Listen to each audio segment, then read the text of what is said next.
మీరు కొత్తగా business start చేయాలనుకుంటున్నారా? మార్చ్ 16-17 హైటెక్స్ లో ఫ్రాన్సెస్ ఇండియా బిగ్గెస్ట్ ఫ్రో ఎక్స్పో.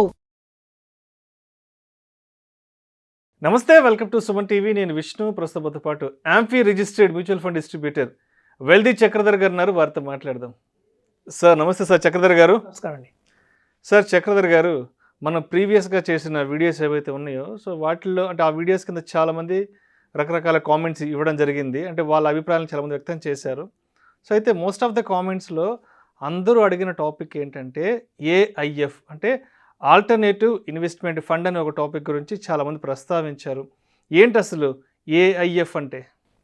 నాకు కూడా చాలా పర్సనల్ కాల్స్ కూడా వచ్చాయండి దీని గురించి. మనం అనుకున్నాం గత ఎపిసోడ్లో నాకు మ్యూచువల్ ఫండ్స్ అంటే ఒక ఆల్టో కార్ అని, అలాగే మనకి ఏదైతే పిఎంఎస్ ఉందో షిఫ్ట్ డిజైర్ లాంటి కార్ అని, ఏఐఎఫ్ అంటే ఆల్టర్నేట్ ఇన్వెస్ట్మెంట్ ఫండ్ ఏదైతే ఉందో అది ఎట్రిగా లాంటిది హై ఎండ్ కార్ అనుకున్నాం.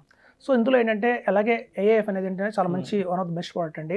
మన ఏఎంసీస్ కానీ లేదా కొన్ని ఫైనాన్షియల్ సర్వీసెస్ ఇచ్చేవాళ్ళు కానీ మన సెబీ దగ్గర రిజిస్టర్ అయిన వాళ్ళు దీన్ని ఆఫర్ చేస్తున్నారు. అయితే ఈ ఏఐఎఫ్లో మినిమం టికెట్ సైజ్ వచ్చి 1 crore ఇన్వెస్ట్మెంట్ చేయాలండి. ఇప్పుడైతే మరి ఎందుకు మ్యూచువల్ ఫండ్స్లో చేయొచ్చు కదా, పిఎంఎస్లో చేయొచ్చు కదా, ఈ ఏఐఎఫ్లో ఉన్న అడిషనల్ అడ్వాంటేజ్ ఏంటి అనేది చాలామంది క్వశ్చన్. అయితే ఈ ఏఐఎఫ్లో ఏంటంటే కేటగిరీస్ ఉన్నాయి.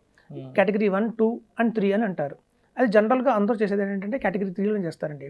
సో ఈ కేటగిరీ 3 అనేది ఏంటంటే స్పెసిఫిక్గా ఒక హెచ్ఎన్ఎస్ కోసం లేదా ఎవరైతే ఒక లాంగ్ టర్మ్ ఇన్వెస్ట్మెంట్స్గా ఉందాం అనుకుంటున్నారో వాళ్ళ కోసం డిజైన్ చేశారు.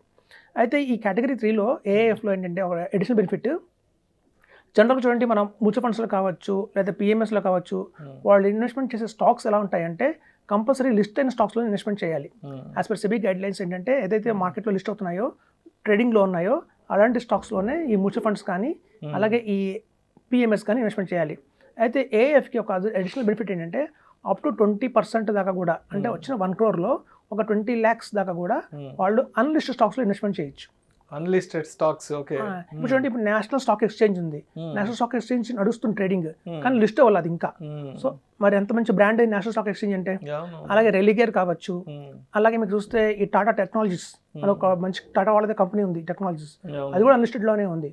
అలాగే హెచ్డిఎఫ్సి సెక్యూరిటీస్ కావచ్చు, అలాగే కేర్ హెల్త్ ఇన్సూరెన్స్ కావచ్చు, ఇవన్నీ మంచి మంచి బ్రాండ్స్ స్టిల్ అది అన్లిస్టెడ్ స్టాక్స్లోనే అవైలబిలిటీలో ఉన్నాయి. సో వీళ్ళు ఏంటంటే ఒక 20 lakhs దాకా 15 lakhs దాకా కూడా అలా అన్లిస్టెడ్ స్టాక్స్లో కొనడానికి పర్మిషన్ ఉంది. అయితే చూడండి, చాలామంది ఒక లాంగ్ టర్మ్ అని చెప్తాము. అలాగే ఒక మంచి హెచ్ఎన్ఐస్ కనుక ఎవరైనా ఒక మంచి సాఫ్ట్వేర్ కంపెనీలో ఒక సీఈఓ కావచ్చు లేదా ఒక డైరెక్టర్ కావచ్చు, ఎవరైనా మంచి ప్రొఫెషనల్ ఉన్న వాళ్ళకి మినిమం 10 lakhs per month అయితే ఎక్స్పెన్సెస్ అవుతుంది. సో మనం ఏం చెప్తామంటే మీకు ఒక ఈవెన్ ఆఫ్టర్ రిటైర్మెంట్ కూడా మీకు ఒక దీర్ఘకాలికంగా ఒక మంచి వెల్త్ క్రియేట్ కావాలి అంటే మనం ఎస్ఐపి వేయండి అని చెప్తాం. సో అలా మ్యూచువల్ ఫండ్స్లో నెల 50,000 ఎస్ఐపి చేసిన వాళ్ళు ఒక 20 years వేస్తే దగ్గర 4 crores వస్తుంది. సో రిటైర్మెంట్ కార్పస్ 4 crores కావాలి ఒక 20 years అంటే మనం ఎవ్రీ మంత్ 50,000 ఎస్ఐపి వేయండి, మీకు 20 yearsలోనే మీకు 4 crores వస్తుంది చెప్తాం. అలాగే పిఎంఎస్ వాళ్ళకి ఏం చెప్తామంటే మీరు ఒక్కసారి 50 lakhs ఇన్వెస్ట్మెంట్ చేసి వదిలేస్తే ఆ 50 lakhs మీకు 4 crores అవుతుందని చెప్తాం. సో 15 yearsకి. సో ఇప్పుడు ఇట్లా చెప్పినప్పుడు ఏమవుతుందంటే ట్యాక్సేషన్ అంటారు. మోస్ట్ ఆఫ్ ద క్వశ్చన్ ఏంటంటే ట్యాక్స్ పడుతుంది కదా. ఇప్పుడు చూడండి, మీరు మ్యూచువల్ ఫండ్స్లో ఇన్వెస్ట్మెంట్ చేయండి, 10 crores తీసుకొచ్చుకున్నా లేదా పిఎంఎస్లో ఒకసారి ఇన్వెస్ట్మెంట్ చేసి 8 crores తీసుకున్నా 10% ట్యాక్స్ కట్టాలి. అంటే మన వెల్త్ క్రియేషన్ 4 crores అయిందంటే అందులో 40 lakhs మనం ట్యాక్స్ కట్టాలి. 5 crores అయితే 50 lakhs మనం ట్యాక్స్ కట్టాలి. మనకి అడిషనల్ బెనిఫిట్ ఏమవుతుందంటే ఏఎఫ్లో ట్యాక్స్ కట్టక్కర్లేదు, నిల్ ట్యాక్స్. అంటే మీరు అక్కడ ట్యాక్స్ మన పైన కట్టేసేది మన చేతికి వస్తాయి. వచ్చిన తర్వాత కూడా రిటర్న్స్ మనకి ఈక్వల్గానే ఉంటాయి, మనకి మ్యూచువల్ ఫండ్స్తో సమానంగాను పిఎంఎస్ సమానంగా ఉంటాయి. రిటర్న్స్ ఇంపాక్ట్ దాని మీద పడదు.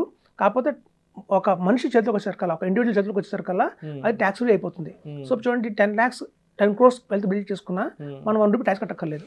సో కోట్లు సంపాదించండి, నిల్ ట్యాక్స్ వేసుకోండి అంటే AF is the best investment option చెప్తాం.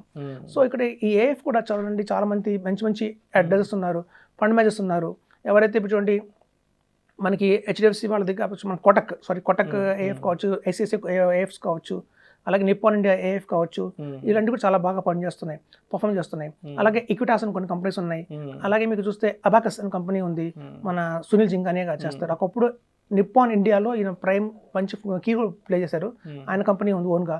సో అట్లా అటుల్ సూరి గారి ఉంది. సో ఇట్లాంటి ప్రైమ్ లెజెండ్స్ అందరూ కూడా ఇలాంటి ఏఎఫ్ అని రన్ చేస్తున్నారు. సో అందులో ఉన్న మెయిన్ అడ్వాంటేజ్ ఏంటంటే ఫస్ట్ 20% దాకా వాళ్ళకి ఒక అడ్వాంటేజ్ అయితే అవకాశం అయితే ఉంది అన్లిస్టెడ్ స్టాక్స్ కొనడానికి నెంబర్ 1 పాయింట్. తర్వాత మన కార్పస్ ఎంత బిల్డ్ అయినా సరే, అవి 5 crores 10 crores 15 crores ఎంతైనా సరే ట్యాక్స్ కట్టక్కర్లేదు, అదొక బెస్ట్ ఆప్షన్ ఉంది. అయితే ఏఎఫ్లో కూడా 2 రకాలు ఉంటాయండి. ఓపెన్ ఎండెడ్ స్కీమ్స్ ఉంటాయి, క్లోజ్ ఎండెడ్ స్కీమ్స్ ఉంటాయి. ఓపెన్ ఎండెడ్ అంటే ఏంటంటే మనకు 3 years కొంచెం వెయిట్ చేస్తే ఎగ్జిట్ రోడ్ పడదండి. క్లోజ్ ఎండెడ్ స్కీమ్స్ ఎలా ఉంటాయంటే 1 Series 1, Series 2, Series 3 అలా వస్తాయి. ప్రతి ఒక్క సిరీస్ 5 years ఉంటాయి లాకిన్, అంటే మనం బయట తీయడానికి లేదు. అందులో ఒకసారి పెట్టామా 5 years వెయిట్ చేయాల్సిందే. సో అట్లా క్లోజ్ ఎండెడ్ స్కీమ్స్ ఆప్షన్స్లో వస్తున్నాయి, ఇట్లా మనకి రెగ్యులర్గా ఓపెన్ ఎండెడ్ స్కీమ్స్ ఆప్షన్స్లో కూడా వస్తున్నాయి. సో ఉన్న అన్నింటిలోనూ బెస్ట్ ఏఎఫ్ తీసుకొని ఒక అడ్వైజర్ సంప్రదించి కనుక చేస్తే మంచి రిటర్న్స్ అయితే వస్తాయండి. వచ్చిన ప్రతి రిటర్న్ కూడా ట్యాక్స్ ఫ్రీ కాబట్టి చాలా మంది అడుగుతుంటారు, మాకు ట్యాక్స్ పడుతుంది అండి అంటారు. సో ఒక హెచ్ఎన్ఎస్ కాబట్టి వాళ్ళకి ఆల్రెడీ చాలా అదర్ సోర్స్ ఆఫ్ ఇన్కమ్ ఉంటుంది కాబట్టి వీటిని అవాయిడ్ చేయాలి అంటే మాత్రం ట్యాక్స్ని మనం ఏఎఫ్ ఈజ్ బెస్ట్ ఇన్వెస్ట్మెంట్ చెప్తున్నాం. సో అయితే ఆల్రెడీ ఇప్పుడు అందరూ మనం ఫైనాన్షియల్ ఇయర్ ఎండింగ్లో ఉన్నాం కాబట్టి సో ఎవరైనా ట్యాక్స్ ఎగ్జంప్షన్స్ కోసం చూసే వాళ్ళకి అలాంటి వాళ్ళకి ఇది మంచి ఇన్స్ట్రుమెంట్ అవుతుంది అంటారు. ట్యాక్స్ ఎగ్జంప్షన్ కాదండి, వచ్చిన రిటర్న్ ఏదైతే ఉంటుందో అంటే ప్రాఫిట్స్ ఏవైతే ఉంటాయో ప్రాఫిట్స్ ట్యాక్స్ ఫ్రీ. ఇప్పుడు అదనంగా మనం ఇప్పుడు మ్యూచువల్ ఫండ్స్ మీద వచ్చే ట్యాక్స్ కావచ్చు, ప్రాఫిట్స్ కావచ్చు, పిఎంఎస్ వచ్చే ప్రాఫిట్స్ కావచ్చు, అవన్నీ మన ఇన్కమ్ లో యాడ్ చేసి వాటిని ట్యాక్స్ కట్టాలి. సో ఇవన్నీ ట్యాక్స్ ఫ్రీ అమౌంట్ అయితే మనకి అడిషనల్ ట్యాక్స్ పడదు. అడిషనల్ గా వచ్చే ప్రాఫిట్స్ ఏదైతే ఉంటాయో అవి మనకి బర్డెన్ కాకుండా ఉంటాయి. కాబట్టి AF is the best investment చెప్పచ్చు. Right sir. చక్రధర్ గారు, ఇప్పుడు ఏఎఫ్లో ఇన్వెస్ట్ చేయాలి అంటే ఫర్ ఎగ్జాంపుల్ అంటే ఒకేసారి 1 కోటి రూపాయలు ఇన్వెస్ట్ చేయాలంటే మనం 1 కోటి రూపాయలని సింగిల్ అటెంప్ట్లో ఒకేసారి ఇన్వెస్ట్ చేయొచ్చు అంటారా, లేదంటే ఏదైనా మనం దాన్ని ఒక అంటే ఇన్స్టాల్మెంట్ బేస్లో ఇన్వెస్ట్ చేసుకోవచ్చు అంటారా? యాక్చువల్గా నా క్లయింట్స్ చాలా మంది ఉన్నారండి చేసిన వాళ్ళు ఏఎఫ్లో 2021 నుంచి కావచ్చు. అయితే కొన్ని కంపెనీస్ ఎలా ఆప్షన్స్ ఇస్తున్నాయంటే ముందు 30 lakhs కట్టమంటున్నారు. 30 lakhs కట్టండి ముందు, తర్వాత 10 lakhs చొప్పున ఎవ్రీ మంత్ ఒక 7 monthsలో దాన్ని కంప్లీట్ చేయొచ్చు, ఒక ఎస్ఐపి మోడ్లో చేయొచ్చు. అదొక ఆప్షన్ ఇస్తున్నారు. ఇంకొన్ని కంపెనీలు ఆప్షన్ ఇస్తున్నాయంటే ఫస్ట్ 30 lakhs కడతాం మనం, కట్టిన తర్వాత వాళ్ళు ఒక టైం ఇస్తారు, ఒక 6 months 3 months ఆగిన తర్వాత ఎప్పుడైతే మార్కెట్లో కొంచెం డౌన్ అయింది, ఇది రైట్ టైం అనుకున్నప్పుడు మనకి ఫండ్ మేనేజర్ కాల్ వస్తుంది, ఇది రైట్ టైం అండి, కొంచెం మళ్ళీ కార్పస్ ఇవ్వండి అని. అప్పుడు మళ్ళీ ఒక 40 lakhs అలా అడుగుతారు వాళ్ళు. అప్పుడు ఏంటంటే మనకు టైం కూడా ఇస్తారు, సో టైం లోపల మాకు బ్యాలెన్స్ 40 lakhs ఇవ్వండి అని చెప్పి. సో అట్లా మనం 40 lakhs ఆ టైంలో ఇవ్వచ్చు. మళ్ళీ ఒక 3-4 months అయిన తర్వాత లేకపోతే 6 months అయిన తర్వాత మళ్ళీ కాల్ చేసి బ్యాలెన్స్ ఇంకా 30 lakhs కూడా వాళ్ళు కాల్ చేసి అడుగుతారు, ఇలాంటి టైం కల్లా మాకు బ్యాలెన్స్ 30 lakhs ఇవ్వండి అని చెప్పి. సో మనం ఆ టైం కల్లా 30 lakhs అరేంజ్ చేస్తే అలా 1 crore అలా 3-4 installmentsలో కూడా కొన్ని కంపెనీలు యాక్సెప్ట్ చేస్తున్నాయి.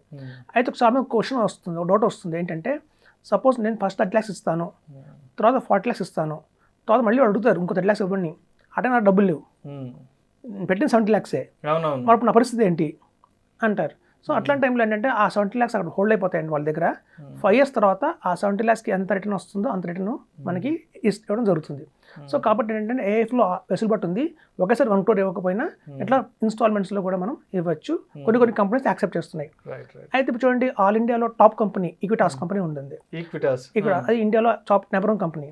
సో సెబీ చెప్పిందంటే మినిమం ఇన్వెస్ట్మెంట్ ఏఎఫ్లో 1 crore చేయాలి అని. సో అట్లాంటి టాప్ కంపెనీస్ ఏం చేస్తాయంటే మినిమం టికెట్స్ అయితే 3 crores పెట్టాయి, 3 crores. దాన్ని బట్టి మనం అర్థం చేసుకుంటే డిమాండ్ ఉంది మార్కెట్లో. సో దగ్గర 50,000 కోట్లు మార్కెట్లో ఏఎఫ్ కానీ పిఎంఎస్ కానీ జరుగుతుందండి. సో ఇది చాలా మంచి ఇన్వెస్ట్మెంట్ ఆప్షన్స్, చాలా తెలియట్లేదు. అడ్వాంటేజ్ ఏంటంటే సపోజ్ ఎవరన్నా 1 crore పెట్టారు, ఒక 15 years దాన్ని అలా హోల్డ్ చేశారంటే కనుక వాళ్ళ దగ్గర 8 crores దాకా వాల్యూ వస్తుంది. సో ఆ 8 crores వెల్త్ క్రియేట్ అయిన తర్వాత దాని మీద మనం సింగిల్ పర్సెంట్ ట్యాక్స్ కట్టలేదు కాబట్టి ఇది ఒక మంచి ఆప్షన్ చెప్పొచ్చు. చాలా మంది చూడండి 1 crore ఉండగానే ఏమనుకుంటారంటే ఒక ల్యాండ్ కొందాము, ఒక అపార్ట్మెంట్ కొందాము, దాన్ని రెంట్కి ఇవ్వచ్చు కదా, రెంటల్ ఇన్కమ్ వస్తుంది కదా, ఇట్లా థింక్ చేస్తుంటారు. సో మనం చెప్పేది ఏంటంటే ఇట్లాంటి ఆల్టర్నేట్స్ ఏవైతే ఉంటాయో, ల్యాండ్ కావచ్చు, ఇప్పుడు చాలా మంది ఫార్మింగ్ అని చెప్పి అవుట్స్కట్స్లో కొంత ఫార్మ్ ల్యాండ్ కొంటున్నారు, వీకెండ్ ఫార్మింగ్ అని చెప్పి. సో ఇట్లాంటి వాటికంటే కూడా ఇది మీకు ఏంటంటే ఫ్లెక్సిబిలిటీగా ఉంటుంది, మనం ఎప్పుడైనా విత్డ్రా చేయొచ్చు. ఎమర్జెన్సీలో కావాలి అంటే ఆఫ్టర్ 1 crore పెట్టిన తర్వాత అది కొంచెం ఒక 3 years 2 years తర్వాత కొంచెం గ్రో అయింది బాగా, ఎమర్జెన్సీ వస్తే పార్షల్ విత్డ్రా చేసుకోవచ్చు, టాప్అప్ కూడా చేసుకోవచ్చు. ఇట్లాంటి ఆప్షన్స్ అన్నీ ఉన్నాయి.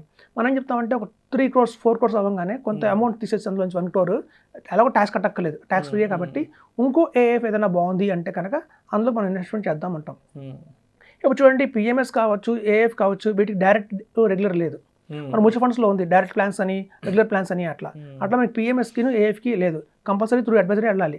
కాబట్టి ఏంటంటే మన ద్వారా వెళ్తే ఏంటంటే ఆల్రెడీ మనం చూసాం కాబట్టి, ఆల్రెడీ మన కస్టమర్స్ మోతిలాల్లో ఏఎఫ్లో చేస్తున్నారు, ఐసిఐసిలో ఏఎఫ్లో చేస్తున్నారు, అలాగే మనకి నిప్పాన్లో ఏఎఫ్ చేస్తున్నారు, మనకు ఐడియా ఉంది. ఓకే, ఎవరి పర్ఫార్మెన్స్ అలా ఉంది ఏంటి మనకు ఐడియా వస్తుంది. కాబట్టి మనం ఒకవేళ మన దగ్గర అప్రోచ్ అయితే కనుక మనం ఒక కంపెనీలో ఇన్వెస్ట్మెంట్ చేయించిన తర్వాత వాళ్ళని చూడవచ్చు, వీళ్ళ బెంచ్ మార్క్ ఎలా ఉంది, మిగతా కంపేర్ చేస్తే అన్ని కంపెనీస్ ఏఎఫ్స్తో వీళ్ళు బాగానే ఉన్నారా, తక్కువలో ఉన్నారా, మనం మారుద్దామా, అందులోనే కంటిన్యూ చేద్దామా, ఇట్లాంటివన్నీ మనం ఎవ్రీ ఇయర్ రివ్యూ చేస్తాం. కాబట్టి మనకు సంప్రదించి ఇన్వెస్ట్ చేస్తే మనకు చాలా మంచిది చెప్తున్నాను. Right. Thank you so much Chakradhar గారు. థ్యాంక్స్ అండి. సుమన్ టీవీలో మీ పర్సనల్ అండ్ బిజినెస్ ప్రమోషన్స్ కోసం కింది నెంబర్కి కాంటాక్ట్ చేయండి.